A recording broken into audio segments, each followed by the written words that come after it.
What is the rule for a muffed college football ball touching the ground first? Imagine a game where every second counts and a tiny mistake can change the outcome. That's what makes college football so exciting, especially during punt plays.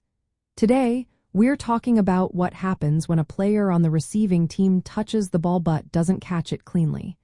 It's called a muffed ball, and it can lead to some interesting situations on the field. In college football, a muffed ball happens when a player on the team receiving the punt touches the ball but doesn't gain control before it hits the ground.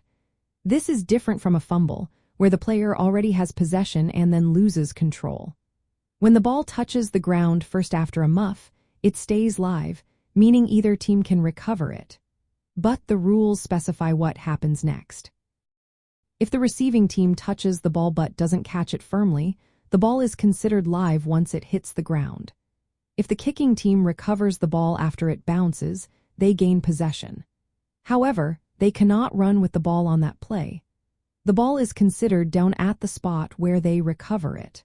On the other hand, if the receiving team recovers the muffed ball after it hits the ground, they keep possession and can try to advance it. Now, if the muffed ball crosses into the end zone and the receiving team recovers it there, it results in a touchback. That means the ball is placed at the 20-yard line, giving the receiving team a fresh start.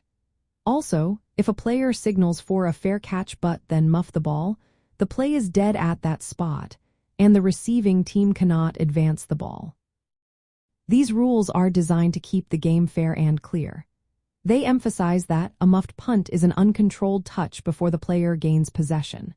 Once the ball hits the ground, it becomes a live ball that either team can recover, but with restrictions on advancing if the kicking team recovers it.